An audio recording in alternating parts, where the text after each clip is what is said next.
Tunamshukuru Mwenyezi Mungu Subhanahu wa Ta'ala, Allah ambaye ametujalia uhai na uzima na akatuwezesha tukaweza kufika katika vipindi vyetu hivi maalum vya Nuru Cinema.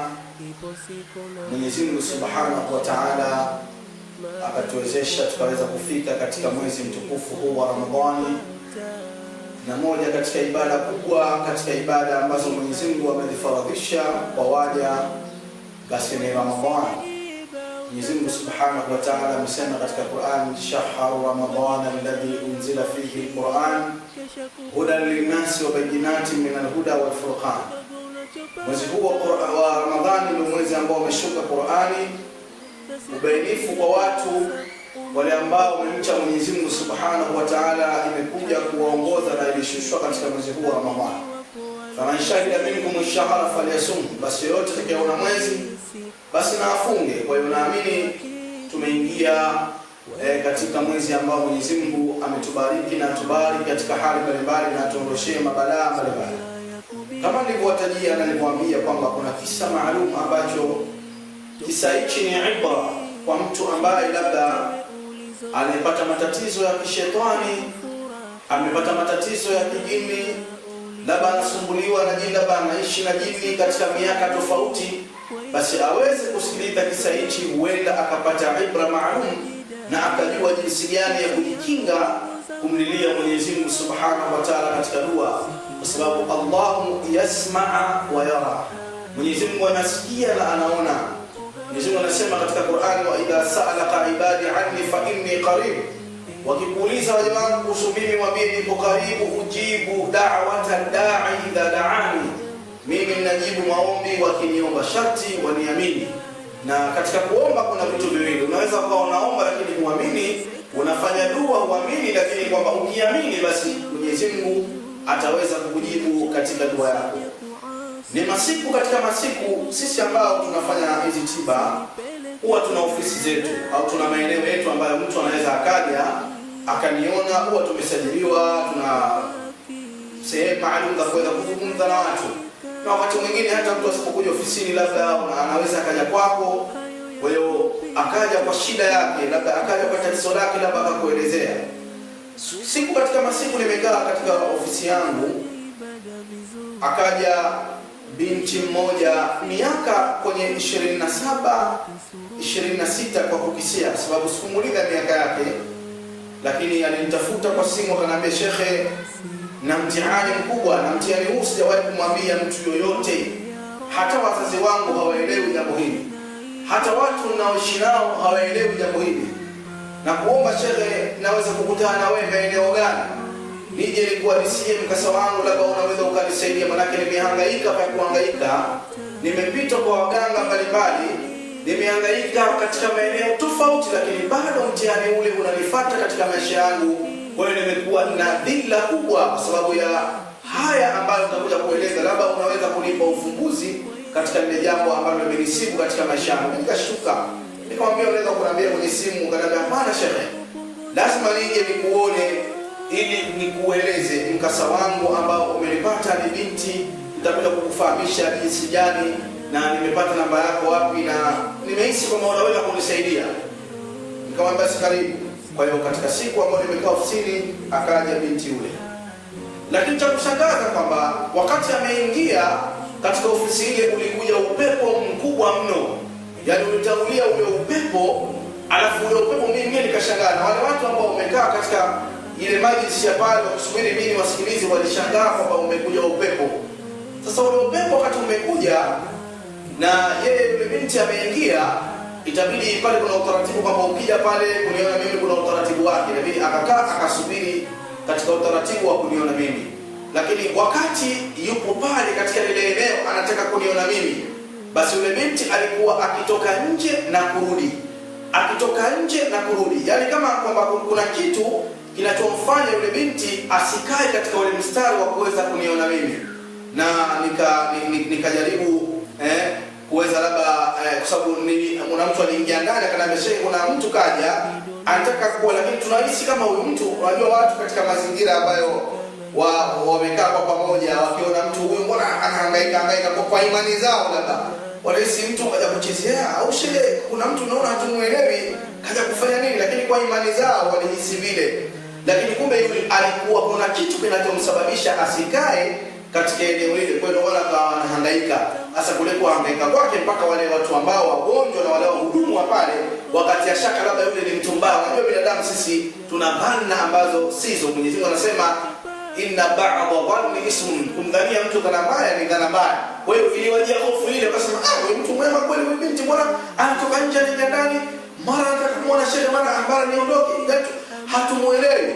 Lakini mimi walipokuja kunipa taarifa nikasema, yani kama Mwenyezi Mungu alinipa ibra fulani kwamba hebu wampe nafasi za mbele kuweza kuniona huyu binti. Sasa kuna nafasi ambayo walimpa yule kuja kuniona baada kama watu 4 ambao wanaingia ofisini kwangu, yeye ni mtu wa 5. Basi biidhnillah tabaraka wa taala yule binti aliweza kuingia ofisini kwangu, na baada ya kuingia mlango ukafungwa, tukakaa mimi na yeye tunaweza kuzungumza ile shida ambayo amekuja nayo na ule mtihani ambao anao. Na sote tunajua Mwenyezi Mungu Subhanahu wa Ta'ala kuna watu amewapa, unajua hizi elimu, ukisoma sana elimu hizi na ukiweza kujua elimu za tiba, na vile vile kuna vitu ambavyo unavyo kama utakuwa navyo, basi Mwenyezi Mungu atakupa ile furqana, atakupa kuweza kujua baadhi ya vitu. Mwenyezi Mungu anasema ya ayyuhalladhina amanu in tattaqullaha ja'al lakum furqana, mkimcha Mwenyezi Mungu atakujalia upambanuzi baadhi ya vitu. Yule binti alipoingia kwa macho yangu ambayo mimi nimemuona, basi nimeona ameingia na jeshi kubwa la majini, ambao majini wale katika upande wake wa kulia na upande wake wa kushoto ameingia na ufalme mkubwa sana wa majini. Lakini ufalme ule umevaa vitambaa rangi nyekundu na vitambaa rangi ya brown na vitambaa rangi nyeupe, wamejifunga kama kwenye mdomo. Alafu majini wale kaingia nao, wamekuja na mmoja yuko mbele katika wale majini, alafu amekamata kama sahani maalum ana maua.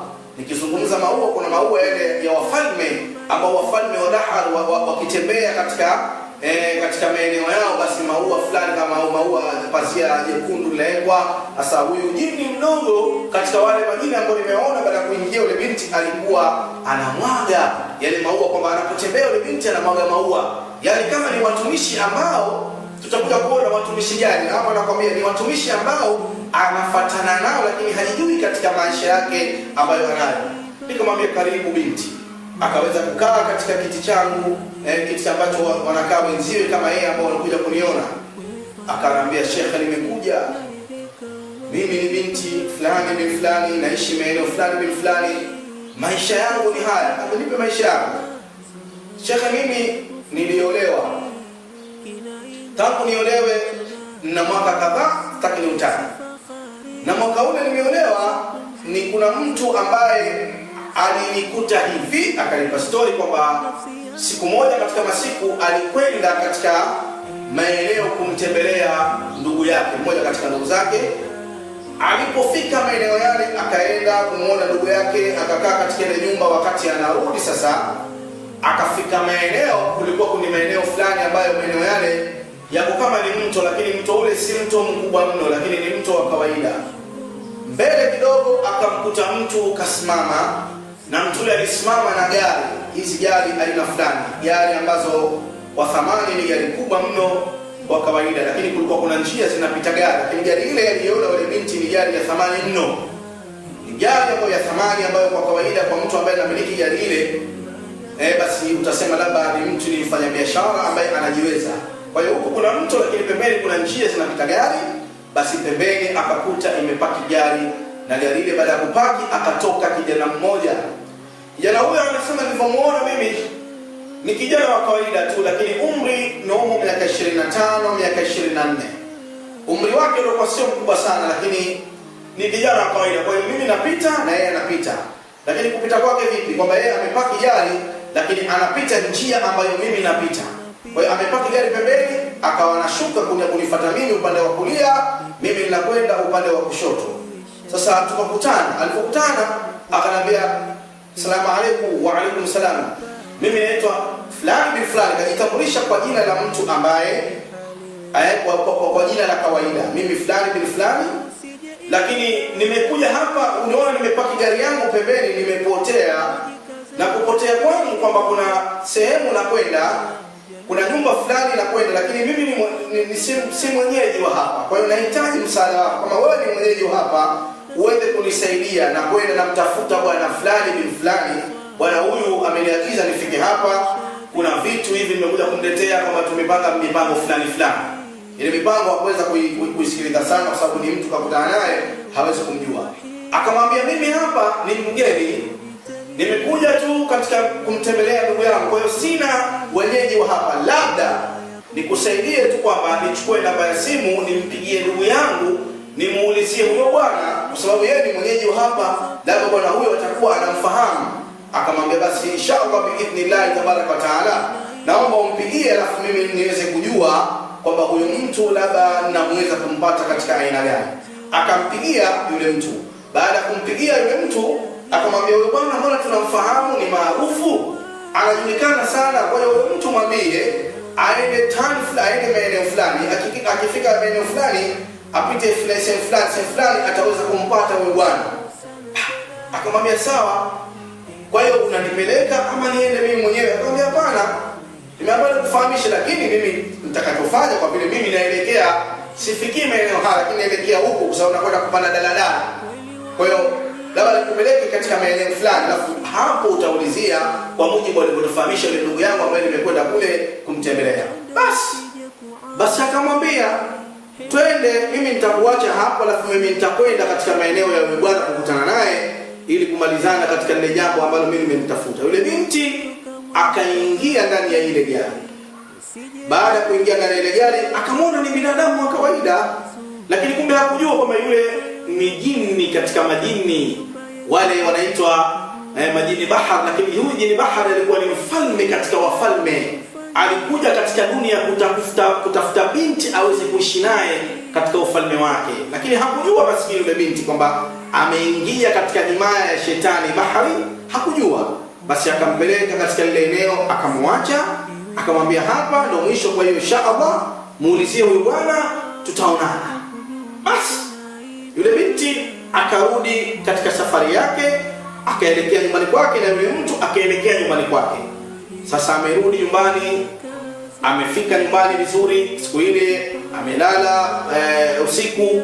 Baada ya kulala usiku, sasa akaanza kumuona sasa yule mtu aliyekutana naye mchana, anamuona kama anampa kitu, lakini kitu kile kicheupe, alafu kitu uweupe wake kwamba kama mfano wa almasi au mfano wa dhahabu, anampa mkononi, anamwambia hii ni mali kubwa mno na kukabidhi, itunze. Hii ni mali kubwa na kukabidhi, itunze. Lakini ilikuwa ni mfano wa kama dhahabu au almasi. Akashangaa sana yule binti, akasema ule mtana naye ni mtu aina gani? Lakini akajua labda ni ruya, kwa sababu kama tunamuona ruya ni mubashirina.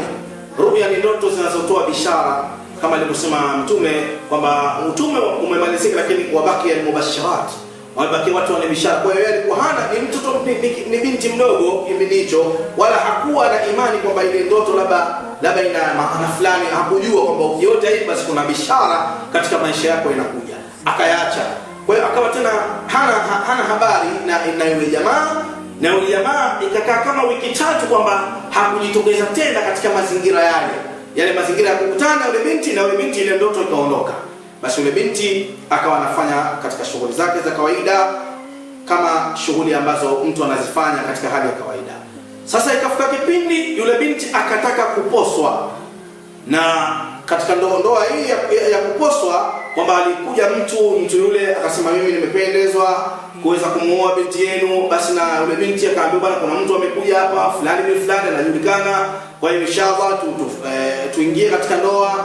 Basi Mwenyezi Mungu akaleta khairi kwamba kama tunavyojua taratibu za Kiislamu zikafatwa, haikuchukua kipindi kirefu yule binti akaweza kufunga ndoa. Hii ni ndoa ya kwanza. Tukumbuke kama hii ni ndoa ya kwanza ambayo ilifungwa baada ya kama miezi kadhaa kuweza kuonana na yule jini. Kwa hiyo akafunga ndoa ya kibinadamu, akaweza kuishi na mumewe. Lakini sasa siku ya ndoa, ile siku ya ndoa, na kusudia ile siku ile jami'ul nikah, yani kwamba wamefika kitandani baina yeye na mumewe, basi ndo mambo yakaanza kubadilika. Ili ndoa ya kawaida sasa mambo yamebadilika vipi? Yule binti akaweza kupiga makelele mno. Yani ile usiku wa harusi alipiga makelele sana yule binti. Baada ya kupiga makelele, basi mume akashtuka, akasema vipi mmeniozesha mwanamke ambaye ana mitihani? Basi baadaye tena wakafanya taratibu za kuweza kumhudumia katika huduma ya kwanza, visomo mbalimbali. Kama tunavyojua kwamba mashetani hawa wanahitaji dua, kwa akafanywa dua akaweza kutulia. Lakini siku ile tendo la ndoa halikupatikana. Lakini cha kushangaza kwamba binti yule anasema kwamba wakati amelala usiku katika siku ya kwanza ya ndoa, ndani ya dirisha akaona nje kuna gari imepaki, lakini gari ile akaifananisha kama gari ile ambayo alikutana nayo miezi ya nyuma. Na gari ile hakutoka mtu, kama labda alitoka mtu fulani labda katika ile gari, lakini alifananisha gari. Mbona gari hii, anamwambia mumewe sasa ambaye ndani ya ndoa, mbona mume wangu gari ile nilishawahi kukutana na mtu kabla sijaolewa miaka ya nyuma, lakini alikuja na gari kama ile, alikuwa amepotea njia, nikamwelekeza kwamba aende katika mtaa fulani. Mume akamwambia bwana, ndoto tu hizo, au mambo ya kawaida tu hiyo gari, pengine uko katika ndoto kwa sababu umetoka katika kupandisha dini hapo, umepata mitihani, labda akachukulia mume ni kwamba ni mgonjwa. Lakini akamwambia hapana, ile ina bishara, mimi nina wasiwasi kwamba ile gari kuna kitu pale ambacho mimi kinanifuata katika mazingira ambayo sielewi. Mume akamwambia hapana, ile uliondoshe, tuendelee kulala. Wakaendelea kulala na Mwenyezi Mungu aleta ibra, sababu imesoma Qur'ani pale, wamefanya dua. Kwa hiyo sasa itabidi tendo la ndoa likaweza kupatikana. Kwa hiyo pale akaweza kupata tendo la ndoa, na walilahi alhamdu, Mwenyezi Mungu kama alileta neema katika, sababu ile binti alikuwa amemwelekea sana Mwenyezi Mungu. Na ndio tunawaambia mabinti ambao hawajaolewa, ambao wataka kuingia katika ndoa, ambao wameingia katika ndoa, wallahi alazim, ukimwelekea Mwenyezi Mungu Subhanahu wa Ta'ala, basi hakuna jini, hakuna uchawi, hakuna hasadi, hakuna kituko ambacho wewe utafanyika. Kwa sababu watu wengi ambao wanaingia katika ndoa wanakuwa Mwenyezi Mungu hawamwelekei katika kuomba, katika uvumilivu, katika mitihani mbalimbali. Kwa hiyo yule binti alikuwa ni mtu anafanya sana ibada. Kwa hiyo ibada zake ikawa sasa ile ndoa ambayo ameikabili kwamba basi yule shetani au yule mtu ambaye yuko nje anataka kuivamia ile ndoa, akaweza kufanya jimai na tendo la ndoa likapatikana. Dua mbalimbali, anasema nilisoma dua siku ya Allahumma jannibna shaytana jannibu shaytani ma razaqtana, nilisoma ayatul kursi, tukapata jimai. Kwa hiyo wakapata kufanya jimai na Mwenyezi Mungu alileta neema.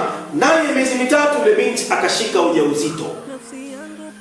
Mambo yakazidi kuwa mabaya zaidi, kwa sababu inaonekana kwamba kile kitu ambacho kinachomfuata kilisababisha sasa ujauzito ule kuweza kuwa na mashaka kadri siku zinavyokuwa. Kwa hiyo katika ndoa ile kwa kuna ugomvi mkubwa mno. Yaani umetokea ugomvi, yule binti ni mjamzito, umetokea ugomvi, yani ugomvi ambao sasa umekuwa hauna jinsi katika hali mbalimbali. Kwa hiyo sasa itabidi yule bwana akashindwa, akatoa talaka.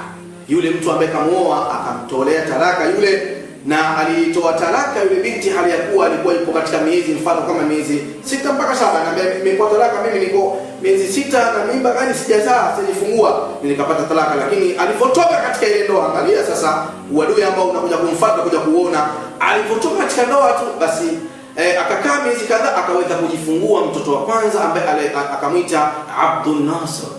Nini, kwa sababu gani akamwita Abdul Nasir? Abdul Nasir, mja ambaye kanusuriwa. Abdul Nasir, mja ambaye kanusuriwa, akampata mtoto anaitwa Abdul Nasir. Lakini hapo tukumbuka makashatoka katika ndoa ya kwanza. Maisha yakaendelea yule binti. Baada ya kuendelea katika maisha yake, imepita siku na masiku, katika siku kadhaa, sasa ikatokea posa nyingine. Hii ndio posa tunayoeleza sasa. Imetokea posa nyingine, kuna mtu alijifananisha katika maisha makubwa, maisha ya kifahari, maisha ambayo kwa kawaida hata binti zetu hao, sababu hao mabinti ambao wanataka kuolewa, baadhi yao wanapenda mali, baadhi yao hawapendi mali. Tunasema tumkahal mar'ata bi arba, unamwoa mwanamke kwa mambo manne: kwa mali yake, kwa sura yake, kwa nasabu yake, lakini akasema na dini yake. Fardatu bi dhati dini tarfaq yadaka, lakini tizameni mwanamke mwenye dini, ili mradi kwamba nafsi yako itafuata sababu ana dini. Lakini huyu bwana alipokuja, yeye alikuja ana sifa zote. Angalia mashetani wanapokuja katika ana mali, ana uzuri, ana dini. Angalia mashetani alijifananisha anapaka dini. Alikuja katika mazingira ambayo katika mazingira kawaida wale wazazi walishtuka, kaona hii sasa ndo neema. Kutoka katika ndoa ile, hii ndo ndoa madhubuti ambayo sisi tunaitaka. Kumbe hawajui kwamba yule ni jini muwakkilu ila rihi.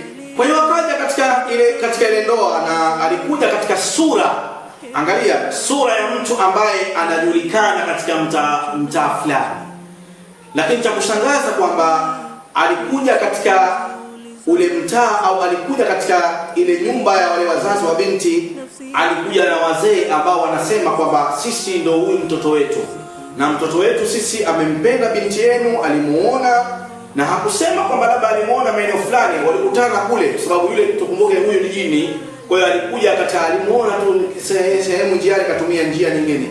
Na tukumbuke kwamba Mwenyezi Mungu Subhanahu wa Ta'ala hawa mashetani hakuwapa uwezo, sisi tumepewa uwezo kuweza kuwadhibiti hawa ili wasituingie katika njia mbalimbali. Lakini wale wazee walishindwa pale, kwa sababu kama wangekuwa wana vitu fulani au kama wangekuwa labda wana ibra fulani, basi wangejua kwamba kikundi kilichokuja pale katika ile posta si kikundi cha kawaida.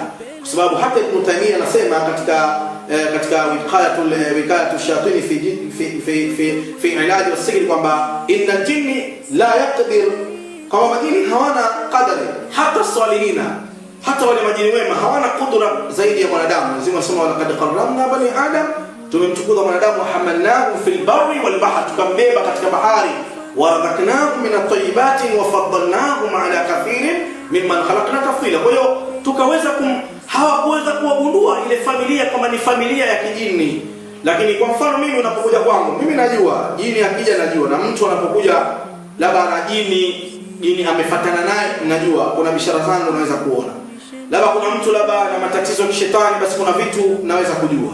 Labda kama kuna mtu labda amekuja ana mdudu labda wa kichawi, labda anamfanya, basi naweza kumjua mdudu huyu, kwa sababu lazima hii elimu ya tiba kwamba katika watabibu wanasema kama Abdurrahman al-Bali anasema wata'allam halata ash-shayatin, kwamba mtu ajue hali za mashetani, wasaghiruhum wa kabiruhum, ajue hali za majini wakubwa, majini wadogo. Kwa hiyo hawakujua ile familia kwamba wamejiwa leo na ufalme ambao umekuja kumposa binti yao, lakini ufalme ule wa kijini. Basi wakapewa siku ya kuweza kurudi. So, tumshauri binti akashauriwa kwamba bwana, tumekuja familia, mashallah, wale ni watu wema, tumewaona wamekuja kwa wema na tumeridhika nao. Sasa tumeridhika na sisi, tumeona anafaa kuolewa na wewe. Binti akasema basi kama wazazi wameridhika na mimi siwezi kukataa ndoa hii, basi mimi nikubali kuolewa. Basi mwambiaje? Tumwambie waje kwanza tukushauri, na ndio ilivyo, wanawake wanashauriwa na katika ndoa. Basi akakubali. Basi wakapewa siku wale, ile familia ya kijini imepewa siku, watu wakujua, na ngoja tufuatilie hii familia. Wazazi wao wakasema tufuatilie ile familia. Sasa wakafuatilia ile familia kwamba tunaishi wapi, labda maeneo fulani. Angalia sasa mashetani wakafuatilia ile familia. Baada ya kufuatilia ile familia, kumbe kulikuwa kuna sehemu, kuna mtaa, lakini mtaa ule ulikuwa unaishi watu kama wale, yani unaishi watu kama, lakini walishafariki miaka nyuma, wameshafariki wale wazee waliokuja washafariki. Lakini wakafanya wale majini kama kuna mfumo fulani wa kichawi au mfumo fulani wa kijini, ili mradi kumpata yule binti, sababu yule shetani bahari kule kashakuwa anamtaka yule binti aishi naye kwa vyovyote vile, na yeye ndio mfalme wa bahari. Kwa hiyo wakafuatilia, wakahisi kwamba wakapata hili jibu lao. Sasa tumefuatilia ile familia, hiyo familia ipo, lakini sasa tunashangaa kuona kwamba hii familia, wengine wanasema familia ilikuwepo zamani, wakabakia wazazi wao, lakini wao ni ndugu zao, wakasema ni kweli. Sasa ikawa kama kuna mtu mmoja kati ya shaka. Lakini tukumbuke kwamba katika ile familia yule mwanamke kuna mtu alikuwa rajulun salih, alikuwa ni mtu mwema mno. Yule mwanamke familia yake alikuwa ni babake mkubwa, alikuwa ni mtu mwema mno, anafanya ibada sana. Kwa hiyo Mwenyezi Mungu alikuwa kashamuonesha katika ndoto kwamba hii familia si ya familia ya kawaida, ni familia ambayo Mwenyezi Mungu Subhanahu wa Ta'ala atakuja kuleta mtihani katika hii familia, kwa sababu kuna vitu alionyesha na alizungumza yule mjomba wake, akasema ninavyoona kuna tatizo katika hii familia. Lakini wale wazee wakaona antukosesha huyu mali, antukosesha huyu ulaji, mtoto wetu vipi? Yani unajua katika ndoa anaweza baba mdogo akakataa, kaona labda si kweli ndoa hii, wewe mwanamume mlevi. Lakini mama mkubwa akasema aolewe. Labda mtoto mdogo, wewe mdogo, mimi mkubwa, mimi mjomba, akagombana. Yanatokea sana kutokuelewana katika familia juu ya mhusika kwamba aolewe na nani au asiolewe na nani. Yani kuna watu wanaweza kugombana hapa, mwisho wa siku mwanamke anaweza kaolewa na mtu ambaye sio mwema, akaolewa na mwanamume ambaye sio mwema, au mwanamke akaoa au mwanamume akaolewa na mtu ambaye sio mwema. Lakini wakafuatilia, lakini tena wakakubali wengi wakaingia wakakubaliana, mahari yakatajwa milioni 3. Mahari yametajwa milioni 3. Basi yule bwana akasema, hiyo milioni 3 mimi nitaongeza milioni 3 nyingine, nitamuoa binti yenu kwa milioni 6. Wakaanza kutizamana, akasema hii baraka gani hii? Mahari milioni 3, milioni 6. Kwa hiyo milioni 6, akasema ndio milioni 6 nitatoa mimi. Hii milioni 3 nyinyi wazee mtachukua angalau na nini. Basi wakakubali wale. Siku imefika, yakaandaliwa wanasema chai maalum ya kwenda kupokea mahari. Kwa hiyo milioni 6, basi milioni 6 zikapokewa. Ikaandaliwa siku ya chai. Sasa wanakuja kuleta mahari au wanakuja kupeleka ile, kwa sababu mwanamke sema mahari lazima apewe ni sadaka yake ile. Ni kitu adhimu sana kwake mwanamke, kama ni hidayah ambayo mume huwa anaitoa. Sasa wamekuja wanaelekea kwenda kutoa mahari. Wamefika pale, wamefika katika nyumba ile na gari zao, lakini cha kushangaza walikuja watu wa aina gani? Katika ile siku ya shughuli yenyewe ya kupokea mahari, nini walichokiona ile familia baada ya kupokea mahari yale? Kama mkawakula, mtakuja kuambia nini kilichoendelea.